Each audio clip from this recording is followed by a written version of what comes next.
Welcome to Konar sir maths class. ఇంతకు ముందు క్లాసులో 6th 7th క్లాస్ సంబంధించిన బిట్స్ ఎక్స్ప్లెయిన్ చేసుకోవడం జరిగిందండి. ఈ క్లాస్లో 8th క్లాస్కి సంబంధించినటువంటి బిట్స్ డిస్కస్ చేసుకుందాం. ఇవన్నీ కూడా అప్లికేషన్ మోడల్ ఇవ్వడం జరిగింది. మీకు రేపు రాయబోయే ఎగ్జామ్లో ఖచ్చితంగా మీకు 100% యూజ్ఫుల్ అవుతుందండి. మీరు 100% మార్క్స్ తెచ్చుకోగలరు. ఏ విధంగా చూసుకొని వెళ్తే మీరు ఇంకా మన ఛానల్ ఎవరైనా సబ్స్క్రైబ్ చేసుకోకపోతే సబ్స్క్రైబ్ చేసుకోండి, లైక్ చేయండి, షేర్ చేయండి. ముందుగా a farmer owns a field, area of field is represented by the expression x square plus 7x plus 12 square meters. The farmer walking twice around the field. How far did he walk? ఒక రైతు సొంత పొలాన్ని కలిగి ఉన్నాడు. దాని వయసుని x square plus 7x plus 12 square meters. రైతు పొలం చుట్టూ 2 సార్లు నడిచాడంట. అయితే రైతు ఎంత దూరం నడిచాడు అంటాడు. ఇక్కడ మనకి ఒక క్వాడ్రాటిక్ ఈక్వేషన్ ఇచ్చాడు. ఏరియా క్వాడ్రాటిక్ ఈక్వేషన్ అంటే పొలం కాబట్టి ఇది మాక్సిమం రెక్టాంగిల్ షేప్లో ఉండడానికి ఛాన్సెస్ ఉన్నాయి. ఇక్కడ x square plus 7x plus 12 ఇది ఒక క్వాడ్రాటిక్ ఈక్వేషన్. క్వాడ్రాటిక్ ఈక్వేషన్ ఇచ్చినప్పుడు దీన్ని మనం ఫ్యాక్టర్స్గా సెపరేట్ చేసుకుంటాం. అయితే దీన్ని ఫ్యాక్టర్స్ ఈజీగా ఎలా రాస్తామంటే x ప్లస్ బ్రాకెట్ పెట్టండి, x ప్లస్ బ్రాకెట్ పెట్టండి. ఇక్కడ మనం కాన్స్టెంట్ ఎంత ఉందో చూసుకుంటాం. 12 ఉంది, x కోఎఫిషియంట్ ప్లస్ 7 ఉంది. కాబట్టి మనం 2 నెంబర్స్ తీసుకుంటాం. మల్టిప్లికేషన్ చేస్తే కాన్స్టెంట్ రావాలి, యాడ్ చేస్తే x కోఎఫిషియంట్ రావాలి. 3 4 ఇక్కడ వేసేస్తాం. 3 4 3 ఏమైనా వేసుకో 3 4. ఇప్పుడు మనకి x ప్లస్ 4 అంటే x ప్లస్ 3 వచ్చింది. అంటే ఇప్పుడు ఈ క్వాడ్రాటిక్ ఈక్వేషన్ లెంత్ ఇంటూ బ్రెడ్త్గా రాయగలిగాము. లెంత్ ఇంటూ బ్రెడ్త్ అనేది దేనికి? రెక్టాంగిల్కి. ఏరియా ఆఫ్ ద రెక్టాంగిల్కి ఫార్ములా. కాబట్టి లెంత్ ఏమొచ్చి x ప్లస్ 4 మీటర్, బ్రెడ్త్ ఏమొచ్చి x ప్లస్ 3 మీటర్స్. ఇప్పుడు దీని చుట్టూ 2 సార్లు తిరిగాడట ఆ రైతు. కాబట్టి చుట్టూ ఒకసారి తిరగడం అంటే ఏంటి? పెరిమీటర్. పెరిమీటర్ ఫార్ములా ఏంటి? Perimeter of the rectangle 2 into l plus b. ముందు l ప్లస్ b చేయండి. x ప్లస్ 4ని x ప్లస్ 3ని యాడ్ చేస్తే ఏమవుతుంది? x యాడ్ చేస్తే 2x, 4 3 యాడ్ చేస్తే 7. అంటే 2 into 2x plus 7. 2 into 2x plus 7 చేస్తే ఏమొస్తుందండి? 2 2 = 4x ప్లస్ 2 7 = 14. ఇది ఒకసారి తిరగడానికి పెరిమీటర్. అలా ఎన్నిసార్లు తిరిగాడు? 2 టైమ్స్ తిరిగాడు. కాబట్టి 2 4 = 8x, 2 14 = 28. 8x plus 28 is the right answer. మీరు 4x plus 14 వచ్చిన వెంటనే మరి ఒకటి ఆప్షన్ ఏ పెట్టడానికి ఛాన్స్ ఉంటుంది, జాగ్రత్తగా చూసుకోవాలి. అలాంటివి type of quadrilateral has all sides equal and two adjacent angles measuring 150 degrees and 30 degrees ఇచ్చాడు. అన్ని భుజాలు సమానంగా ఉండి 2 ఆసన్న కోణాల కొలత 150 డిగ్రీలు అలాగే 30 డిగ్రీలు ఉన్నట్లయితే అది ఏ రకమైన చతుర్భుజం అంటాడు. ఇక్కడ మనకి చతుర్భుజాలు లేదా ఆ క్వాడ్రిలాటరల్ సంబంధించినటువంటి మనకి నియమాలు తెలియాలి. ఆ డెఫినేషన్స్ తెలిస్తే ఈజీ, చాలా easy. All sides are equal. All sides ఎందులో ఈక్వల్గా ఉంటాయండి? అయితే స్క్వేర్ లేదా రాంబస్. ఇక్కడ మనకి స్క్వేర్ తీసుకుంటే కనుక ఆల్ సైడ్స్ ఈక్వల్గా ఉంటాయి, ఆల్ యాంగిల్స్ ఈక్వల్గా ఉంటాయి. ఇక్కడ ఎడ్జసెంట్ యాంగిల్స్ అంటే పక్క పక్కన ఉండే ఆసన్న కోణాలు 150 30 అన్నాడు. కాబట్టి మనకి స్క్వేర్లో తీసుకుంటే అన్నీ 90 డిగ్రీసే ఉంటాయి. కాబట్టి స్క్వేర్ అయితే కాదు. మరి ఇంకా మిగిలింది ఏంటి? రాంబస్. కళ్ళు మూసుకొని మనం రాంబస్ని పెట్టేయచ్చు. Rhombus is the correct option. Which of the following sets of numbers forms a Pythagorean triplet అన్నాడు. క్రింది వాటిలో ఏ సంఖ్యల సమితి పైథాగోరియన్ త్రికాన్ని ఏర్పరచును? ఇవి అంటే ఏవి పైథాగోరియన్ త్రికాలు అవుతాయి అంటారు. పైథాగోరియన్ త్రికాలు అంటే మనకు పైథాగరస్ ఫార్ములా తెలియాలి. ఆ ఫార్ములా ప్రకారం మనం చెక్ చేసుకోవాలి. ఏంటో ఫార్ములా? కర్ణము స్క్వేర్ ఈక్వల్ టు భుజము స్క్వేర్ ప్లస్ భుజము square, hypotenuse square equal to side square plus side square. ఇది రైట్ యాంగిల్ ట్రయాంగిల్లో ఉంటుంది. ఇప్పుడు మనం ఫస్ట్ చెక్ చేద్దాం. చిన్న నెంబర్స్ 2 స్క్వేర్ చేస్తే పెద్ద నెంబర్ యొక్క స్క్వేర్ రావాలి. అంటే ఇప్పుడు సపోజ్ 8 స్క్వేర్ అంటే తెలుసు మీకు 64.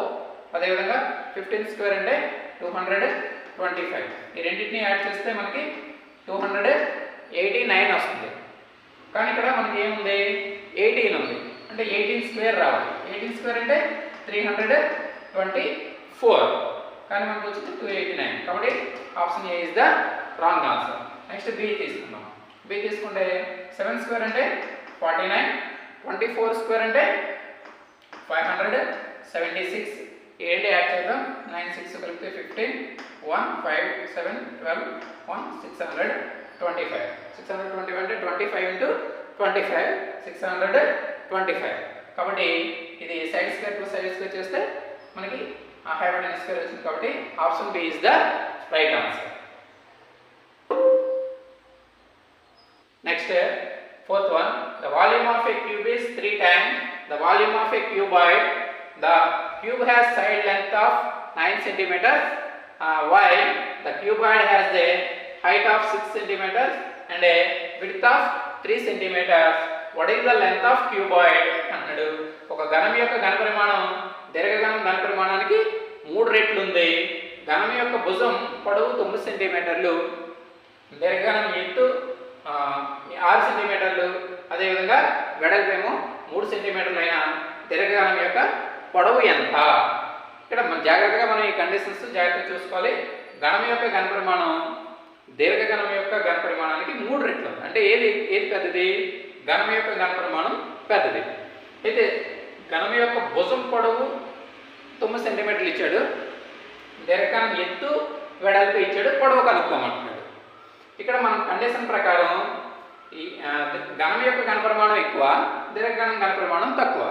కాబట్టి దీర్ఘఘనం ఘన పరిమాణానికి ఇది 3 టైమ్స్ ఉంది. కాబట్టి దీర్ఘఘనం క్యూబాయిడ్ ఘన పరిమాణం వాల్యూమ్ని 3తో మల్టిప్లై చేస్తే మనకి క్యూబ్ యొక్క వాల్యూమ్ వస్తుంది. రైట్, చూడండి 3 ఇంటూ క్యూబాయిడ్ యొక్క volume of cuboid. Volume of cuboid ఏంటి? Length into breadth into height. మనకి లెంత్ తెలియదు, ఎలా రాస్తాం? L into breadth 3 into height 6 is equal to దేనికి సమానం? ఇది దేనికి ఈక్వల్ అవుతుంది? క్యూబ్ యొక్క వాల్యూమ్. క్యూబ్ యొక్క వాల్యూమ్ ఏంటి? Side into side into side. Side మనకి 9 కాబట్టి 9 ఇంటూ 9 ఇంటూ 9. ఇప్పుడు Lని ఇక్కడ వచ్చేసి 3 ఇంటూ 3 ఇంటూ 6ని ఇటువైపు తీసుకొచ్చేస్తాం. 9 into 9 into 9 by 3 into 3 into 6 అవుతుంది. 3 ఇంటూ 3 చేస్తే 9 క్యాన్సిల్ అయిపోతుంది. నెక్స్ట్ 2 3 జా 3 2 జా 3 2 జా 3 3 జా క్యాన్సిల్ అవుతుంది. 3 9 జా 27 బై 2 చేస్తే 27లో half 13.5 centimeters. 13.5 centimeters is the right answer. For the smallest positive integer that should be added to 1500 to make it a perfect square. ఏ అతి చిన్న పూర్ణాంగాన్ని 1500కు కలిపినప్పుడు పరిపూర్ణ వర్గం అవుతుంది అంటారు. ఈ కలిపిన లేదా తీసివేసిన ఇలాంటి సమ్స్ ఇచ్చినప్పుడు మనకి దీనికి మనం స్క్వేర్ రూట్ని డివిజన్ మెథడ్లో చేస్తే మనకి వచ్చేస్తుంది ఈజీగా. అంటే 1500 తీసుకుంటాం, దీన్ని ఈ విధంగా డివిజన్ మెథడ్లో స్క్వేర్ రూట్ చేస్తాం. చేసినప్పుడు మనకి ఇక్కడ 2 డిజిట్స్ని సెపరేట్ చేసుకుంటాం. ఇక్కడ 15 ఉంది, 15కి దగ్గరగా ఉన్న స్క్వేర్ నెంబరు 9 అంటే 3 ఇంటూ 3, ఇక్కడ ఒక 3 ఇక్కడ ఒక 3 వేస్తాం. ఇది 9 మైనస్ చేస్తాం 6. తర్వాత బార్ కింద ఉన్న 2 డిజిట్స్ని దించేస్తాం. 600 అయింది. నెక్స్ట్ స్టెప్లో ఏం చేయాలంటే ఇక్కడ ఉన్న 3ని డబుల్ చేసి ఇక్కడ వేసుకోవాలి. 6 అవుతుంది. 6 పక్కన ఇక్కడ ఏ డిజిట్ వేస్తే 3 పక్కన కూడా అదే డిజిట్ వేయాలి. ఆ రెండింటి ఇక్కడ వేసిన డిజిట్తో ఇక్కడ ఉన్న నంబర్ని మల్టిప్లికేషన్ చేస్తే మనకి 600 దగ్గరగా వచ్చేది రావాలి. అలా ఏంటి, సపోజ్ ఇక్కడ 8 వేసాం అనుకోండి, 60 ఇక్కడ 8 వేస్తే ఇక్కడ 8 వేయాలి. 8 ఈ 8తో 68ని మల్టిప్లికేషన్ చేయాలి. 8 ఇంటూ 8 64, 6 8 6 48 54 544 అవుతుంది. అంటే దీనికన్నా తక్కువ ఉంది. నెక్స్ట్ 9 చూద్దాం. 69 ఇంటూ 9 9 9 81 9 6 48 48 8 సో సారీ 9 6 54 54 8 62 621 వస్తుంది. అంటే ఎంత ఎక్కువ వచ్చిందండి మనకి? 21 ఎక్కువ వచ్చింది. అంటే 21 దీనికి యాడ్ చేసాం అనుకోండి, అప్పుడు ఇది పర్ఫెక్ట్ స్క్వేర్ అవుతుంది. అంటే 39 ఇంటూ 39 చేస్తే మనకి 1521 వస్తుంది. అప్పుడు పర్ఫెక్ట్ స్క్వేర్ అవుతుంది. కాబట్టి option A is the right answer అవుతుంది. Lalita rolls a fair 6 sides die. What is the probability that she gets a number less than 5 ఉంటుంది? లలిత 6 ముఖాలు పాచుకుని దొర్లించింది, 5 కంటే తక్కువ వచ్చే సంభావ్యత ఎంత? ఇక్కడ సంభావ్యత సమ్స్ చాలా ఈజీ అండి, ఈ ప్రాబిలిటీ సమ్స్. డైస్ వేసింది కాబట్టి డైస్ మనకి 6 ఫేసెస్ ఉంటాయి. మన ఒక్కొక్క ఫేసెస్ మీద ఒక డాట్ లేదా ఒక నెంబర్ ఉందనుకుంటే కనుక మనకి డైస్ వేసినప్పుడు పైన 1 పడవచ్చు, ఇలా వేస్తే పై ఫేస్లో 2 పడవచ్చు, 3 పడవచ్చు. అంటే టోటల్ ఎన్ని పాసిబిలిటీస్ ఉన్నాయి? Total possibilities 6. కాబట్టి బై 6 వేయాలి. బైలో వేసుకోవాలి టోటల్ పాసిబిలిటీస్ని ఏదైనా. ఇప్పుడు మనకు కావాల్సింది ఏంటో అది న్యూమరేటర్లో వేసుకుంటాం. 5 కంటే తక్కువ వచ్చే సంభావ్యత. 5 కంటే తక్కువ అంటే ఏంటండి? 1 కానీ 2 కానీ 3 కానీ 4 కానీ. అంటే ఎన్ని ఉన్నాయి? ఇవి 4 ఉన్నాయి. అంటే ఇది న్యూమరేటర్లో 4 వేస్తాం. 4/6. 2 టేబుల్ క్యాన్సిల్ అవుతుంది. 2 2 జార్ 2 3 జార్ అంటే 2/3. 2/3 is the right answer. A carpenter uses 3 centimeters into 3 centimeters into 6 centimeters wooden cuboids to build a larger cube. What is the length of the side of the smallest cube he can build and how many cuboids will he need? ఒక వడ్రంగి ఒక ఘనం నిర్మించడానికి 3 centimetres into 3 centimetres into 6 centimetres కొలతలు గల ఒక దీర్ఘ ఘనాలను చెక్క ముక్కల్ని ఉపయోగిస్తారంట. అతను నిర్మించగల అతి చిన్న ఘనం యొక్క భుజం పొడవు ఎంత, అలాగే అతను ఎన్ని దీర్ఘ ఘనాలని ఉపయోగిస్తాడు, ఆ ఘనాన్ని తయారు చేయడానికి చిన్న దీర్ఘ ఘనాన్ని ఎన్ని ఉపయోగిస్తాడు అంటారు. అయితే ఇక్కడ మనకి దీర్ఘఘనం యొక్క క్యూబాయిడ్ మెజర్మెంట్స్ ఇచ్చాడు. 3 × 3 × 6 ఇచ్చాడు. దీంతో క్యూబ్ని తయారు చేయాలి. అంటే ఇది క్యూబ్ అవ్వాలంటే ఏం చేస్తాం? మనం దీన్ని ప్రైమ్ ఫ్యాక్టర్స్గా రాస్తాం. 3 × 3 × 6ని 3 × 2 అని రాస్తాం. ఇది పర్ఫెక్ట్ క్యూబ్ కాదు. ఎందుకంటే పర్ఫెక్ట్ క్యూబ్ అవ్వాలంటే ఇందులో ప్రతి నెంబర్ 3 టైమ్స్ ఉంటుంది. 3 ఒకటే 3 టైమ్స్ ఉంటుంది. 2 లేదు. 2 ఒకటైనా అనుకోండి, ఇంకొక 2 టైమ్స్ మీరు వేసుకుంటారు ఎక్స్ట్రాగా. ఇప్పుడు 3 టైమ్స్ అయిన కాబట్టి ఇప్పుడు ఇంకొక 2 అవుతుంది. అప్పుడు ఇది పర్ఫెక్ట్ క్యూబ్ అవుతుంది. అంటే 3 × 2 6 అంటే 6 క్యూబ్ అవుతుంది. 6 క్యూబ్ అంటే ఇది పర్ఫెక్ట్ క్యూబ్. ఏ క్యూబ్ ఫార్ములాలో వచ్చింది, క్యూబ్ అయింది. ఇది క్యూబ్ అవ్వడం దీని యొక్క సైడ్ ఎంత? ఇప్పుడు 6 సెంటీమీటర్ మనకి క్యూబ్ యొక్క సైడ్ వస్తుంది. నెక్స్ట్ అలాంటి మనం ఎన్ని ఎక్స్ట్రాగా వేసాము? 2 × 2 అంటే 4 వేసాము. అంటే 4 3 × 3 × 6 4 దీర్ఘఘనాలు ఉండాలి, 4 క్యూబాయిడ్స్ ఉండాలి. అంటే 6 సైడ్ 6 సెంటీమీటర్స్ అలాంటివి ఎన్ని ఉండాలంటే 4 ఉండాలి. మనకి option C is the right answer. Next 8th one. A rectangular metal sheet 22 centimeters long is rolled into a cylinder along its length without any overlap. If the cylinder's lateral surface area is 154 centimeters square, what is its height? 22 సెంటీమీటర్ల పొడవున్న ఒక దీర్ఘచతురస్రాకారపు లోహపు రేకును దాని పొడవు వెంబడి అంచులు ఒకదానిపై మరొకటి రాకుండా స్తూపాకారంలోకి చుట్టబడింది. స్తూపాకారం యొక్క వక్రతల వైశాల్యం 154 సెంటీమీటర్ స్క్వేర్ ఇచ్చాడండి. దాని యొక్క ఎత్తు ఎంత అని అడుగుతున్నాడు. అంటే ఇక్కడ దీర్ఘచతురస్రాకారంలోని లోహపు రేకుని తీసుకున్నాడు. దీన్ని పొడవు ఇచ్చాడు 22 సెంటీమీటర్లు. దీన్ని ఓవర్లాప్ కాకుండా చుట్టేస్తే అది మనకి సిలిండర్ షేప్లోకి మారిపోయింది. అయితే ఇక్కడ లెంత్ ఏమైంది? ఇక్కడికి వచ్చేసరికి సర్కిల్ యొక్క సర్కంఫరెన్స్ అండి. సర్కంఫరెన్స్ ఫార్ములా తెలుసు, 2πr = 22 సెంటీమీటర్స్. పై అంటే తెలుసు మనకి 22 × 22/7 అని ఇంటూ r = 22. ఇక్కడ 22 క్యాన్సిల్ అయిపోతాయి. ఇక్కడ 2/7 అంటే ఏమవుతుందంటే 7/2 సెంటీమీటర్లు అవుతుంది. ఇక్కడ రేడియస్ వచ్చింది మనకి. ఇప్పుడు సిలిండర్ యొక్క లాటరల్ సర్ఫేస్ ఏరియా ఇచ్చాడు. దాని ఫార్ములా మనకి 2πrh = 154 స్క్వేర్ మీటర్స్ ఇచ్చాడు.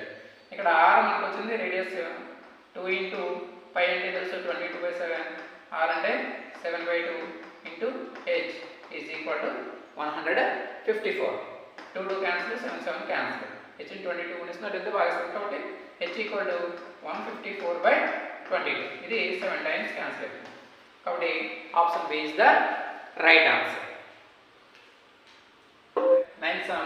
If the area of a circle is given by the expression πx² plus 6πx plus 9π, then the radius of the circle is అంటుడు. అంటే πx² plus 6πx plus 9π అనే సమాసం ఒక వృత్త వైశాల్యాన్ని సూచిస్తే దాని యొక్క వ్యాసార్థం ఎంత అంటే ఏరియా ఆఫ్ ద సర్కిల్ ఇచ్చాడు. ఏంటి area of the circle? πx² plus 6πx plus 9π. ఇప్పుడు దీంట్లో మనకి కామన్గా చూస్తే కనుక మనకి పై కామన్గా ఉంది. పై కామన్ తీస్తే x² plus 6x plus 9 మిగిలింది. ఇది మనకి వృత్తం యొక్క వైశాల్యం, వృత్త వైశాల్యం. దీనికి యొక్క రేడియస్ ఎంత అని అడుగుతున్నాడు. మనకి రేడియస్ కావలిస్తే కనుక పై ఆర్ స్క్వేర్ ఫార్ములాకి ఈక్వల్ చేసుకుంటాం. పై ఆర్ స్క్వేర్ ఫార్ములాకి ఈక్వల్ చేసుకుంటాం. పై ఆర్ స్క్వేర్ ఈక్వల్ టు ఆ ఇచ్చిన రేడియస్ ఈక్వల్ చేసుకుంటే ఆ ఇచ్చిన ఏరియాని ఈక్వల్ చేసుకుంటాం. ఇటు పై క్యాన్సిల్ అయిపోతాయి. R square equal to X square plus 6x plus 9. ఇప్పుడు ఇది క్వాడ్రాటిక్ ఈక్వేషన్ ఇందాక మనం చెప్పుకున్నట్టుగానే దీన్ని సింపుల్గా మనం ఎలా రాయొచ్చు అంటే మల్టిప్లికేషన్ చేస్తే 9 రావాలి, యాడ్ చేస్తే 6 రావాలి. అలాంటి వీటి నెంబర్స్ 3 × 3 3 + 3 3 అంటే x + 3 × x + 3. దాన్ని సింపుల్గా మనం ఎలా రాయొచ్చు అంటే x + 3 whole square. R square equal to x + 3 whole square. అప్పుడు ఆర్ ఈక్వల్ టు ఏమవుతుంది? x + 3 అవుతుంది. x + 3 సెంటీమీటర్స్ లేదా units. Option A is the Sarania bought a wristwatch for 784 rupees, which included a 12% GST. What was the price of the wristwatch before the GST was added? Sarania ఒక చేతి గడియారాన్ని 12% GSTతో కలిపి 784 రూపాయలకి కొన్నది. GST కలపక ముందు ధర ఎంత అని అడుగుతుంది. మన ఆప్షన్స్ బట్టి ఈజీగా మనం చెక్ చేసేసుకోవచ్చు. ముందు ధర 700 రూపీస్ అనుకుంటే 700లో మనకి 12% GST కాబట్టి ఇంటూ 12/100 చేస్తాం. 2 zeros క్యాన్సిల్. 7 × 12 అంటే 84 రూపీస్ వచ్చింది. 84ని 700కి యాడ్ చేస్తే 784 వస్తుంది. అలా చెక్ చేసుకోవచ్చు. లేదు అంటే మనం లెక్క ప్రకారం చేయాలంటే 784 రూపీస్ GST కలిపి ధర 784 × 100 వేస్తాం. యాడ్ చేసేది ఎంత యాడ్ చేసేది? 12% GST యాడ్ చేసేది. 100కి 12 యాడ్ చేసేది 112 అవుతుంది. ఈ 112 దీంట్లో 7 టైమ్స్ క్యాన్సిల్ అవుతుంది. 7 × 100 700 rupees. Option A is the right answer.